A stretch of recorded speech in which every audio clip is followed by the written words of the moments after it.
नमस्कार, मी श्वेता अंकले. आपण पाहत आहात तरुण भारत न्यूज. बेळगावसह देश विदेशातील घडामोडींचा आढावा घेऊया.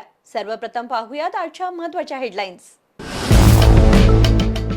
गोळीबारानंतर जिमखान्यावर कारवाई. युनियन जिमखाना परिसर सील. अनधिकृत होर्डिंग्ज हटवले.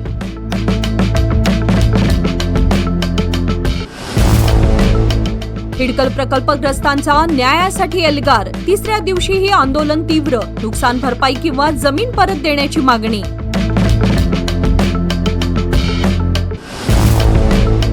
बेळगाव फ्लायओव्हरला हिरवा कंदील. सप्टेंबरपासून प्रत्यक्ष कामाला सुरुवात. 270 कोटींच्या पहिल्या टप्प्याचे टेंडर.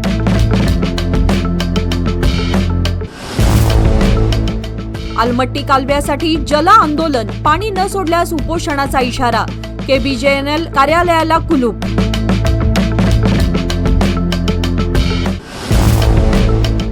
जळवणे धबधब्यामध्ये अनधिकृत प्रवेश. बेळगावच्या 5 विद्यार्थ्यांवर गुन्हा. परवानगीशिवाय प्रवेश न करण्याचे गोवा वन विभागाकडून आवाहन.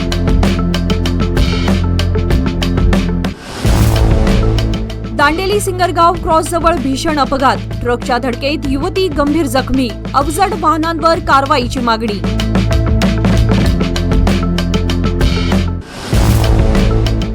बेळगाव विकास कामांचा आढावा. खासदार शेट्टर यांच्या अधिकाऱ्यांना सूचना. प्रलंबित प्रकल्पांना गती देण्याचे निर्देश.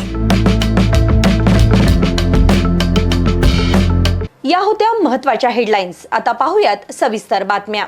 बेळगावातील युनियन जिमखाना क्लबमधील गोळीबाराच्या घटनेनंतर प्रशासनाने मोठी कारवाई केली आहे. परिसरातील अनधिकृत बाबींवर बडगा उगारत सुरक्षा व्यवस्थाही कडक करण्यात आली आहे. बेळगाव युनियन जिमखाना क्लबमधील गोळीबाराच्या घटनेनंतर प्रशासनाने कठोर पावले उचलली आहेत. कॅन्टोन्मेंट बोर्ड आणि संरक्षण विभागाने गुरुवारी दिनांक 16 जुलै रोजी सायंकाळी संयुक्त कारवाई करत परिसरातील अनधिकृत होर्डिंग्ज हटवले आणि संपूर्ण परिसर सील केला. संरक्षण विभागाच्या मालकीच्या जागेवरील अनधिकृत ताब्याप्रकरणी क्लबला बजावलेल्या नोटिशीनुसार ताबा घेण्याची प्रक्रिया सुरू करण्यात आली असून प्रवेश बंदीचे आदेशही लागू करण्यात आलेत. पोलीस आयुक्त भूषण बोरसे यांनी आरोपींवर गुंडा कायदा आणि तडीपार सारखी कठोर कारवाई करण्याचा इशारा दिल्यानंतर ही कारवाई करण्यात आली.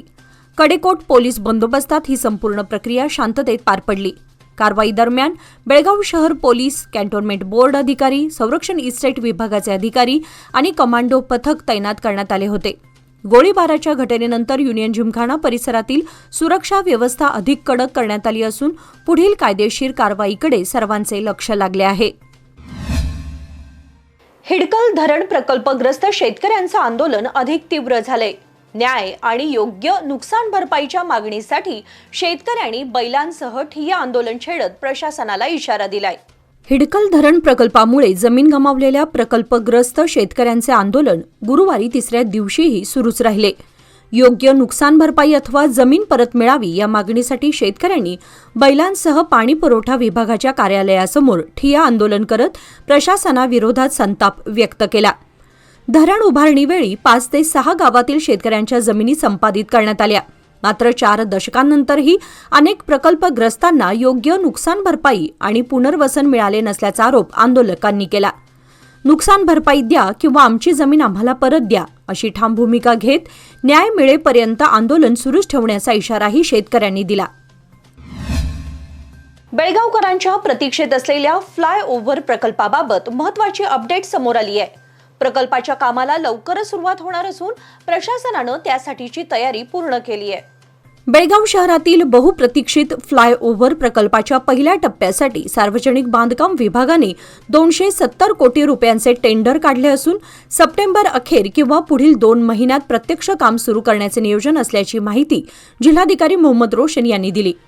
प्रकल्पासाठी हेस्कॉमसह अन्य युटिलिटी स्थलांतरासाठी 20 कोटी रुपयांची तरतूद करण्यात आली असून पर्यावरण संरक्षणासाठी झाडांचे पुनर्रोपण करण्यात येणार आहे. बांधकामादरम्यान वाहतूक सुरळीत राहावी यासाठी पोलीस आयुक्तालय आणि सार्वजनिक बांधकाम विभागाने संयुक्त नियोजन केलं असून वाहतूक व्यवस्थेसाठी 3 कोटी रुपयांची तरतूद करण्यात आली आहे. दरम्यान दुसऱ्या टप्प्यासाठी सुमारे 250 कोटी रुपयांचे टेंडरही याच वर्षी काढण्यात येणार असून त्याचा प्रस्ताव राज्य मंत्रिमंडळाच्या मंजुरीसाठी सादर केला जाणार आहे.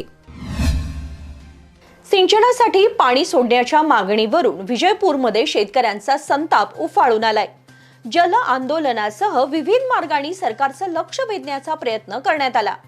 आलमट्टी कृष्णा सिंचन क्षेत्रातील कालव्यांमध्ये तातडीने पाणी सोडण्याच्या मागणीसाठी अखंड कर्नाटक शेतकरी संघटनेच्या कार्यकर्त्यांनी कृष्णा नदीत उतरून 2 तास जल आंदोलन केले. तर कर्नाटक राज्य शेतकरी संघटना आणि हरित सेनेच्या कार्यकर्त्यांनी KBJNLच्या मुख्य अभियंता कार्यालयाला कुलूप ठोकून आंदोलन छेडले.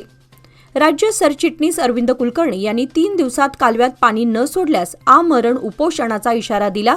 तर अध्यक्ष तिरुपती बंडीवड्डर यांनीही तीव्र आंदोलनाचा इशारा दिला. पोलिसांच्या हस्तक्षेपानंतर आंदोलन मागे घेण्यात आले. अधीक्षक अभियंता BS पाटील यांनी विभागीय आयुक्तांच्या अध्यक्षतेखाली होणाऱ्या बैठकीत कालव्यात पाणी सोडण्याबाबत निर्णय घेतला जाईल असे सांगितले. या आंदोलनात सीतप्पा गणी, रवी कोतीन, विठ्ठल बिरादार, उमेश वाळीकर, सिद्धू हिरेमठ यांच्यासह अनेक शेतकरी सहभागी झाले होते. सोशल मीडियावरील माहितीवर विश्वास ठेवणं काही तरुणांना चांगलंच महागात पडलंय. प्रतिबंधित वनक्षेत्रात प्रवेश केल्याप्रकरणी बेळगावच्या 5 विद्यार्थ्यांवर गुन्हा दाखल करण्यात आलाय. म्हादई वन्यजीव अभयारण्याच्या गाभा क्षेत्रातील प्रतिबंधित जळवणे धबधबा परिसरामध्ये 14 जुलै रोजी परवानगीशिवाय प्रवेश केल्याप्रकरणी गोवा वन विभागाने बेळगावच्या 5 विद्यार्थ्यांविरुद्ध वन्यजीव संरक्षण कायदा 1972 अंतर्गत गुन्हा दाखल केला.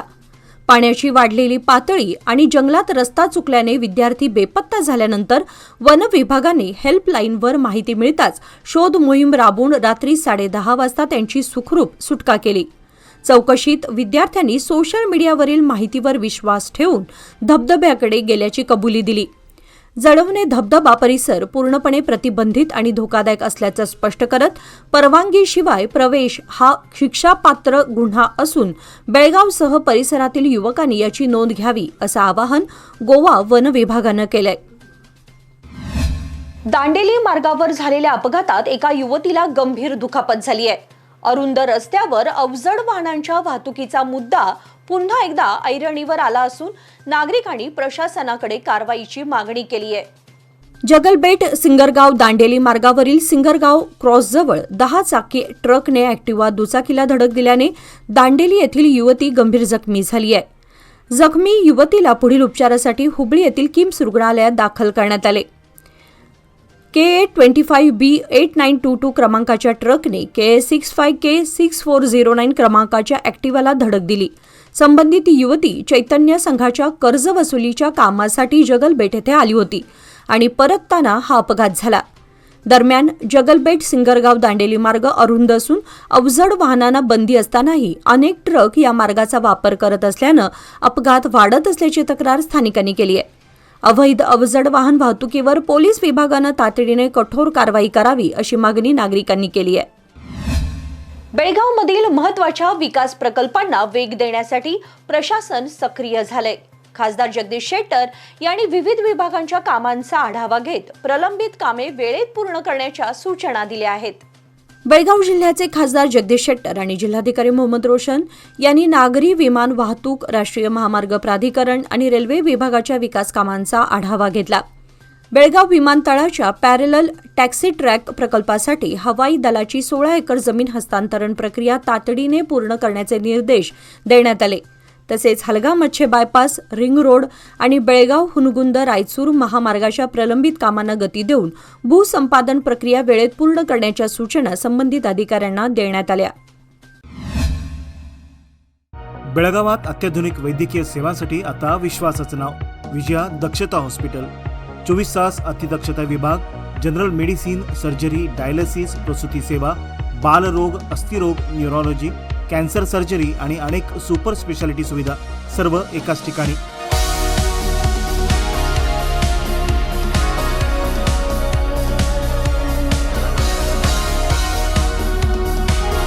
अनुभवी डॉक्टर, आधुनिक तंत्रज्ञान आणि रुग्णांसाठी मनापासून सेवा. सर्व प्रमुख विमा आणि सरकारी योजना स्वीकारल्या जातात. आजच भेट द्या. खानापूर रोड, 3ऱ्या रेल्वे गेटजवळ, रेल्वे ओव्हरब्रिजच्या खाली, टिळकवाडी, बेळगाव. संपर्क 7353641444. विजया दक्षता हॉस्पिटल, आपल्या आरोग्याची दक्ष काळजी. अनगोळ बेळगाव येथील भांदूर गल्लीतील शेतकरी अशोक मजूकर यांच्या गवताच्या गंजीला मंगळवारी रात्री सुमारे 11 वाजता भीषण आग लागली.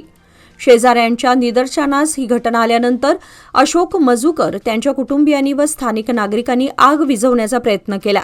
मात्र आगीची तीव्रता वाढल्यानं अग्निशमन दलाला पाचारण करण्यात आलं. अग्निशमन दलानं घटनास्थळी दाखल होऊन आग आटोक्यात आणली. ड्रग फ्री कर्नाटक अभियानांतर्गत विजयपूर जिल्ह्यात गेल्या वर्षापासून जून अखेरपर्यंत 98,76,720 रुपयांचे अंमली पदार्थ जप्त करून 73 आरोपी व 40 ग्राहकांविरुद्ध गुन्हे दाखल करण्यात आल्याची माहिती बेळगाव उत्तर विभागाचे पोलीस महानिरीक्षक संदीप पाटील यांनी दिली. बेळगाव उत्तर विभागात अंमली पदार्थ विरोधी कारवाईत विजयपूर जिल्हा प्रथम क्रमांकावर असून ड्रग पेडलर्स व गांजाची लागवड करणाऱ्यांविरुद्ध सातत्याने कठोर कारवाई सुरू असल्याचं त्यांनी स्पष्ट केलं. युवक व विद्यार्थ्यांमध्ये जनजागृतीसाठी ऑपरेशन राईज आणि बेड ब्रो अभियानांतर्गत शाळा, महाविद्यालये व विविध संस्थांच्या सहकार्याने व्यापक उपक्रम राबवण्यात येत आहेत. अंमली पदार्थमुक्त समाज घडवण्याच्या उद्देशानं जनजागृतीसह प्रभावी अंमलबजावणीवर पोलीस विभागाचा भर असल्याचं संदीप पाटील यांनी सांगितलं.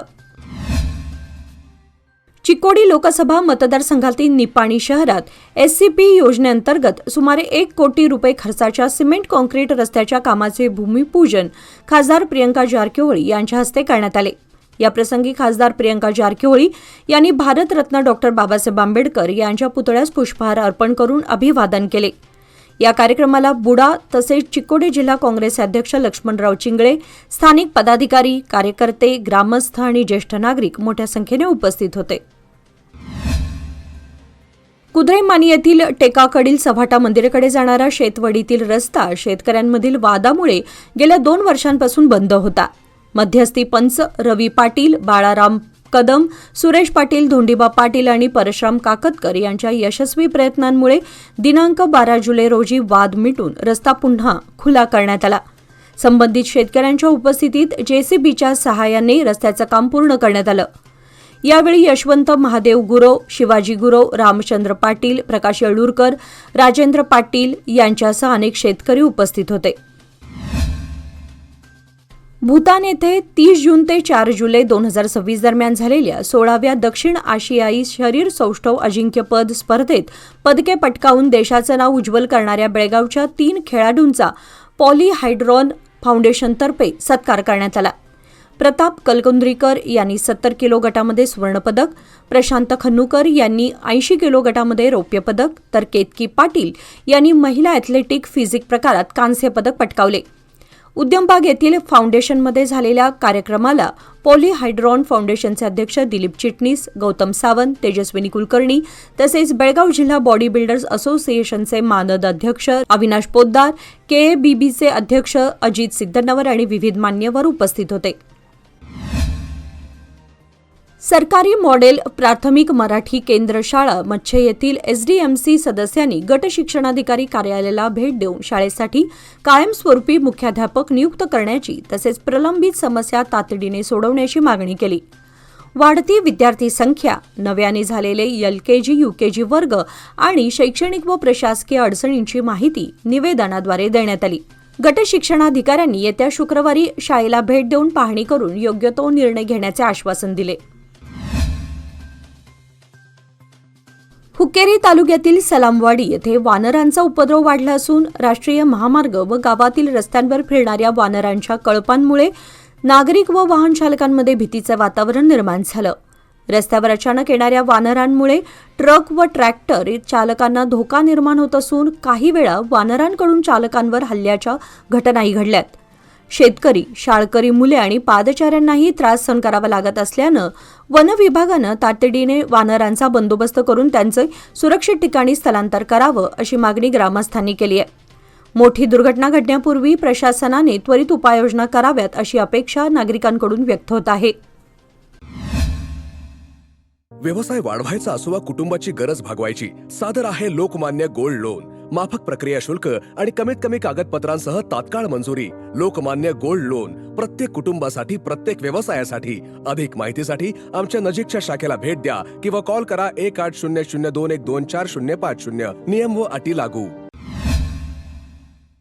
हुक्केरी तालुक्यातील निडसोशी गावामध्ये महिन्याभरापासून पिण्याच्या पाण्याचा पुरवठा विस्कळीत असल्यानं संतप्त ग्रामस्थांनी ग्रामपंचायत कार्यालयाला कुलूप ठोकून आंदोलन केले.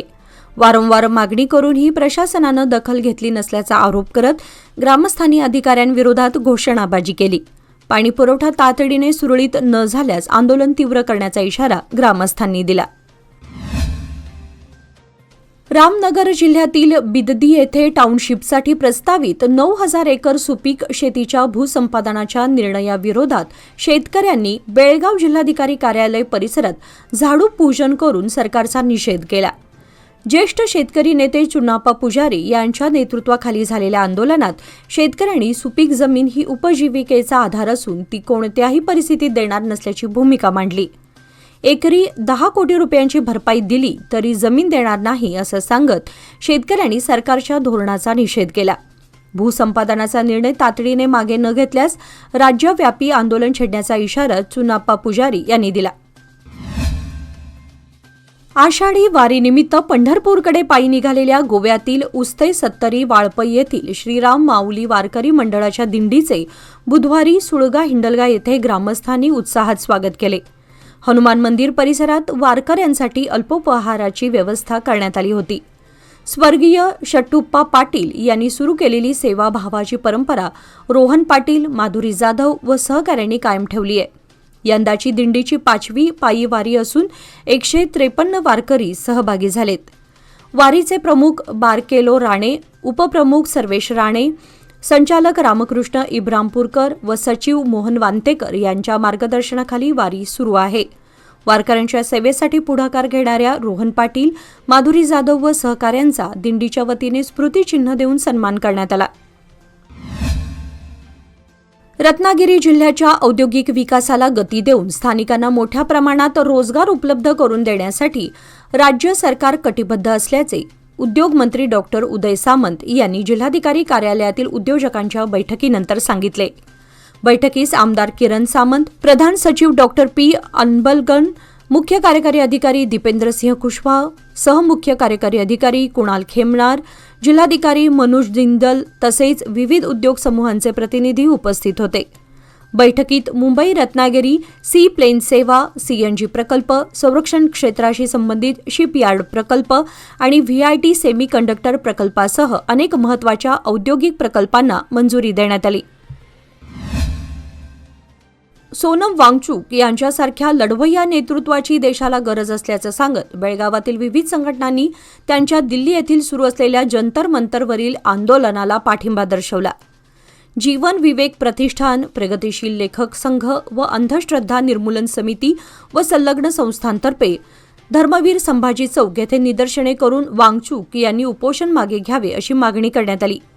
नीट, पेपरफुटी व सीबीएसईतील गैरप्रकारांची नैतिक जबाबदारी स्वीकारून केंद्रीय शिक्षण मंत्री धर्मेंद्र प्रधान यांनी राजीनामा द्यावा अशी मागणी आंदोलकांनी केली.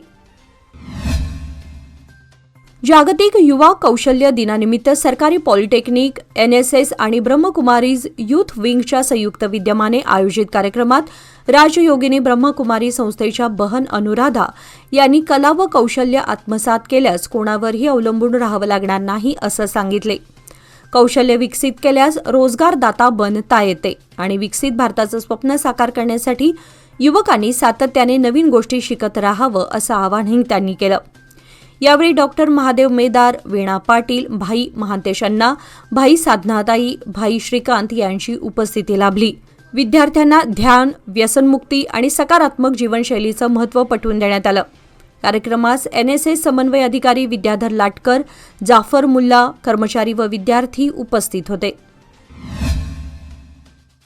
कागवाड पोलीस ठाणे हद्दीतील शेडबाळ येथील सरमती महाविद्यालयात अंमली पदार्थ विरोधी जनजागृती अभियान उत्साहात पार पडले. अथणीचे पोलीस निरीक्षक यांच्या मार्गदर्शनाखाली आयोजित या कार्यक्रमात विद्यार्थ्यांना अंमली पदार्थांच्या सेवनामुळे होणारे शारीरिक, मानसिक व सामाजिक दुष्परिणाम याबाबत माहिती देण्यात आली. युवकांनी व्यसनापासून दूर राहून निरोगी व जबाबदार नागरिक बनावे असे आवाहन करण्यात आले. कार्यक्रमाच्या शेवटी विद्यार्थ्यांना अंमली पदार्थांपासून दूर राहण्याची आणि समाजात जनजागृती करण्याची प्रतिज्ञा देण्यात आली. विद्यार्थ्यांनी उत्स्फूर्त प्रतिसाद देत व्यसनमुक्त समाज घडवण्याचा संकल्प व्यक्त केला.